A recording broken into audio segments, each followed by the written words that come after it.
Krishna, the Supreme Personality of Godhead, by A.C. Bhaktivedanta Swami, Prabhupāda. Chapter 8.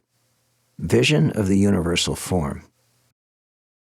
After this incident, Vyāsadeva asked his family priest, Gargamuni, to visit the place of Nanda Maharaj in order to astrologically calculate the future life of Krishna.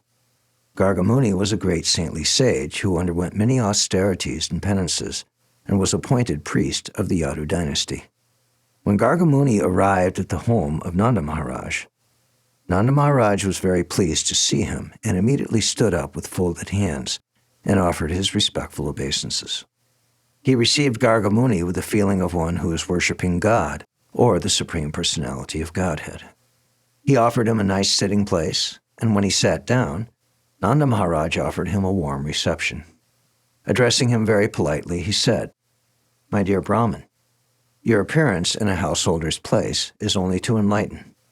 We are always engaged in household duties and are forgetting our real duty of self-realization. Your coming to our house is to give us some enlightenment about spiritual life. You have no other purpose to visit householders. Actually, a saintly person or a Brahmin has no business visiting householders who are always busy in the matter of dollars and cents. If it is asked, why don't the householders go to a saintly person or a Brahmin for enlightenment? The answer is that householders are very poor-hearted.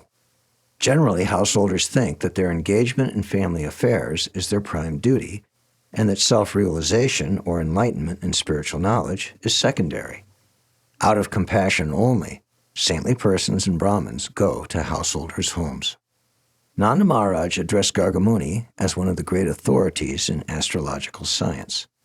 The foretellings of astrological science, such as the occurrence of solar or lunar eclipses, are wonderful calculations, and by this particular science, a person can understand the future very clearly. Gargamuni was proficient in this knowledge. By this knowledge, one can understand what his previous activities were, and by the result of such activities, one may enjoy or suffer in this life. Nanda Maharaj also addressed Gargamuni as the best of the Brahmins. A Brahmin is one who is expert in the knowledge of the Supreme. Without knowledge of the Supreme Absolute, one cannot be recognized as a Brahmin. The exact word used in this connection is Brahmavidam, which means those who know the Supreme very well. An expert Brahmin is able to give reformatory facilities to the subcastes, namely the Kshatriyas and Vaishyas.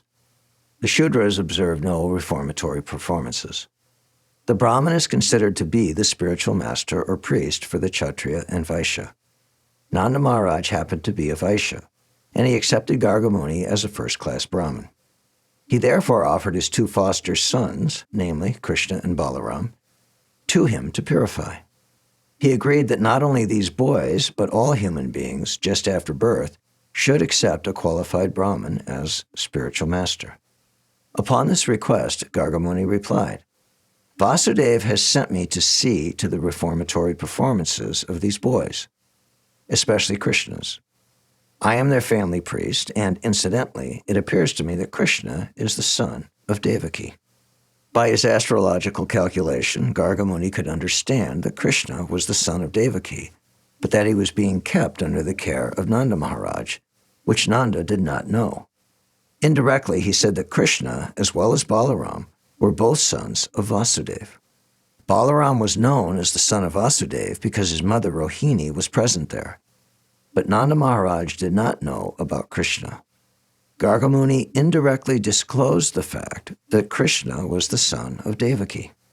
Gargamuni also warned Nanda Maharaj that if he would perform the reformatory ceremony, then Kamsa, who was naturally very sinful, would understand that Krishna was the son of Devaki and Vyāsadeva. According to astrological calculation, Devaki could not have a female child, although everyone thought that the 8th child of Devaki was female. In this way, Gargamuni intimated to Nanda Maharaj that the female child was born of Yashoda and that Krishna was born of Devaki, and they were exchanged. The female child, or Durga, also informed Kamsa that the child who would kill him was already born somewhere else. Gargamuni stated, "If I give your child a name, and if he fulfills the prophecy of the female child to Kamsa, then it may be that the sinful demon will come and kill this child also after the name-giving ceremony. But I do not want to become responsible for all these future calamities." On hearing the words of Gargamuni, Nanda Maharaj said, "If there is such danger, then it is better not to plan any gorgeous name-giving ceremony. It would be better for you to simply chant the Vedic hymns and perform the purificatory process. We belong to the twice-born caste, and I am taking this opportunity of your presence. So please perform the name-giving ceremony without external pomp." Nanda Maharaj wanted to keep the name-giving ceremony a secret and yet take advantage of Gargamuni's performing the ceremony. When Gargamuni was so eagerly requested by Nanda Maharaj, he performed the name-giving ceremony as secretly as possible in the cowshed of Nanda Maharaj. He informed Nanda Maharaj that Balaram, the son of Rohini, would be very pleasing to his family members and relatives and therefore would be called Ram. In the future, he would be extraordinarily strong and therefore would be called Balaram. Gargamuni said further, "Because your family and the family of the Yadus are so intimately connected and attracted, therefore his name will also be Sankarshan."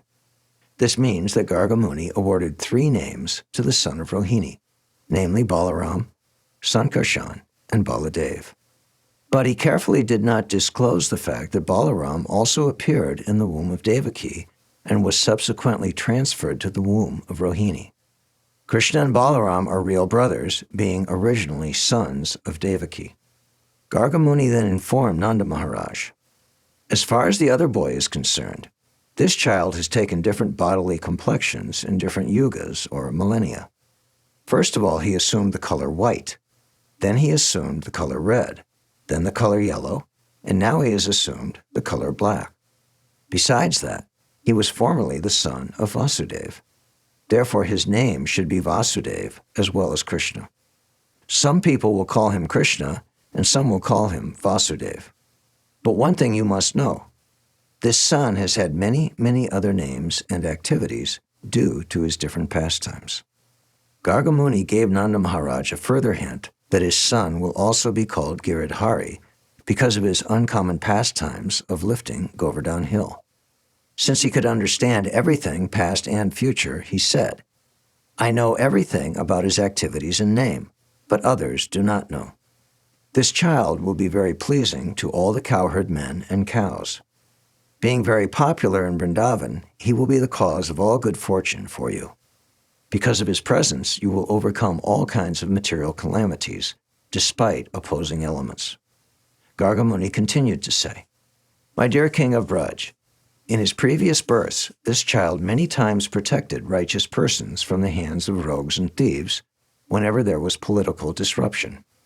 Your child is so powerful that anyone who will become a devotee of your boy will never be troubled by enemies. Just as demigods are always protected by Lord Vishnu, so the devotees of your child will always be protected by Narayan, the Supreme Personality of Godhead. This child will grow in power, beauty, opulence, in everything, on the level of Narayan, the Supreme Personality of Godhead. Therefore, I would advise you that you protect him very carefully so that he may grow without disturbance." Gargamuni further informed Nanda Maharaj that because he was a great devotee of Narayan, Lord Narayan gave a son who was equal to him. At the same time, he indicated, "Your son will be disturbed by so many demons, so be careful and protect him." In this way, Gargamuni convinced Nanda Maharaj that Narayan himself had become his son. After giving this information, Gargamuni returned to his home. Nanda Maharaj began to think of himself as the most fortunate person, and he was very satisfied to be benedicted in this way. A short time after this incident, both Balaram and Krishna began to crawl on their hands and knees. When they were crawling like that, they pleased their mothers. The bells tied to their waist and ankles sounded fascinating, and they would move around very pleasingly. Sometimes, just like ordinary children, they would be frightened by others and would immediately hurry to their mothers for protection. Sometimes they would fall into the clay and mud of Vrindavan and would approach their mothers smeared with clay and saffron. They were actually smeared with saffron and sandalwood pulp by their mothers, but due to crawling over muddy clay, they would simultaneously smear their bodies with clay. As soon as they would come crawling to their mothers, Yashoda and Rohini would take them on their laps and, covering the lower portion of their saris, allow them to suck their breasts. When the babies were sucking their breasts, the mothers would see small teeth coming in. Thus their joy would be intensified to see their children grow. Sometimes the naughty babies would crawl up to the cow shed, catch the tail of a calf, and stand up. The calves, being disturbed, would immediately begin running here and there, and the children would be dragged over clay and cow dung. To see this fun, Yashoda and Rohini would call all their neighboring friends, the Gopis. Upon seeing these childhood pastimes of Lord Krishna, the Gopis would be merged in transcendental bliss. In their enjoyment, they would laugh very loudly. Both Krishna and Balaram were so restless that their mothers Yashoda and Rohini would try to protect them from cows, bulls, monkeys, water, fire, and birds, while they were executing their household duties. Always being anxious to protect the children and to execute their duties, they were not very tranquil. In a very short time, both Krishna and Balaram began to stand up and slightly move on their legs. When Krishna and Balaram began to walk, other friends of the same age joined them, and together they began to give the highest transcendental pleasure to the Gopis, specifically to Mother Yashoda and Rohini. All the Gopi friends of Yashoda and Rohini enjoyed the naughty, childish activities of Krishna and Balaram in Vrindavan. In order to enjoy further transcendental bliss, they all assembled and went to Mother Yashoda to lodge complaints against the restless boys. When Krishna was sitting before Mother Yashoda, all the elderly gopis began to lodge complaints against him so that Krishna could hear. They said, "Dear Yashoda, why don't you restrict your naughty Krishna? He comes to our houses along with Balaram every morning and evening, and before the milking of the cows, they let loose the calves, and the calves drink all the milk of the cows. So when we go to milk the cows, we find no milk, and we have to return with empty pots. If we warn Krishna and Balaram about doing this, they simply smile charmingly. We cannot do anything. Also, your Krishna and Balaram find great pleasure in stealing our stock of yogurt and butter from wherever we keep it. When Krishna and Balaram are caught stealing the yogurt and butter, they say, 'Why do you charge us with stealing? Do you think that butter and yogurt are in scarcity in our house?' Sometimes they steal butter, yogurt, and milk and distribute them to the monkeys. When the monkeys are well fed and do not take any more, then your boys chide. This milk and butter and yogurt are useless. Even the monkeys won't take it. And they break the pots and throw them hither and thither. If we keep our stock of yogurt, butter, and milk in a solitary, dark place, your Krishna and Balaram find it in the darkness by the glaring effulgence of the ornaments and jewels on their bodies. If by chance they cannot find the hidden butter and yogurt, they go to our little babies and pinch their bodies so that they cry, and then they go away. If we keep our stock of butter and yogurt high on the ceiling, hanging on a swing, although it is beyond their reach, they arrange to reach it by piling all kinds of wooden crates over the grinding machine. And if they cannot reach, they make a hole in the pot. We think, therefore, that you better take all the jeweled ornaments from the bodies of your children." On hearing this, Yashoda would say, "All right, I will take all the jewels from Krishna so that he cannot see the butter hidden in the darkness." Then the gopis would say, No, don't do this. What good will you do by taking away the jewels? We do not know what kind of boys these are, but even without ornaments, they spread some kind of effulgence so that even in darkness they can see everything." Then Mother Yashoda would inform them, "All right, keep your butter and yogurt carefully so that they may not reach it." In reply to this, the gopis said, "Yes, actually we do so, but because we are sometimes engaged in our household duties, these naughty boys enter our house somehow or other and spoil everything. Sometimes being unable to steal our butter and yogurt, out of anger they pass urine on the clean floor and sometimes spit on it. Just see your boy now. He is hearing this complaint. All day they simply make arrangements to steal our butter and yogurt, and now they are sitting just like very silent, good boys. Just see his face." When Mother Yashoda thought to chastise her boy after hearing all the complaints, She saw his pitiable face, and smiling, she did not chastise him. Another day, when Krishna and Balaram were playing with their friends, all the boys joined Balaram and told Mother Yashoda that Krishna had eaten clay. On hearing this, Mother Yashoda caught hold of Krishna's hand and said, "My dear Krishna, why have you eaten earth in a solitary place? Just see, all your friends, including Balaram, are complaining about you." Being afraid of his mother, Krishna replied, "My dear mother, all these boys, including my elder brother Balaram, are speaking lies against me. I have never eaten clay. My elder brother Balaram, while playing with me today, became angry, and therefore he has joined with the other boys to complain against me. They have all combined together to complain, so you will be angry and chastise me. If you think they are truthful, then you can look within my mouth to see whether I have taken clay or not." His mother replied, "All right, if you have actually not taken any clay, then just open your mouth. I shall see." When the Supreme Personality of Godhead, Krishna, was so ordered by his mother, he immediately opened his mouth just like an ordinary boy. Then Mother Yashoda saw within that mouth the complete opulence of creation. She saw the entire outer space in all directions: mountains, islands, oceans, seas, planets, air, fire, moon, and stars.